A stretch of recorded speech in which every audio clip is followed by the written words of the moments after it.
C'est une première, puisqu'effectivement, que ce soit en Ligue 1 ou Ligue 2, jamais un club qui avait 13 points à la fin des matchs allés ne s'était maintenu. Voilà, maintenant, ce n'est pas que le hasard, parce que, rappelez-vous, au mois de décembre, on avait deux solutions, soit d'essayer de tout faire pour se maintenir, ou soit garder l'argent pour remonter le plus rapidement possible. Donc, même à 13 points, on y a cru. On a fait un effort de recrutement important. Il y a eu l'arrivée de Jean-Michel Cavalli, mais de 5 joueurs. Il y a eu donc un investissement, comme une masse salariale de 500 000 € qui a été investi supplémentaire pour ces 6 mois. Et puis on y a toujours cru, on a été très soudés en interne. C'est une saison où l'on veut bâtir, où on veut se projeter sur l'avenir.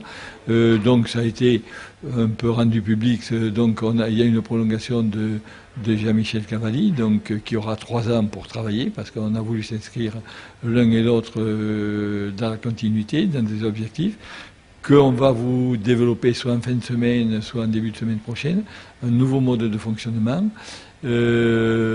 Parce que personnellement, je ne veux pas revivre aussi ce que j'ai vécu que cette saison, et si on n'a pas effectivement cette volonté de bâtir et surtout la possibilité de le faire, bon, moi ça ne m'intéresse pas de continuer pour gérer une équipe le jour le jour.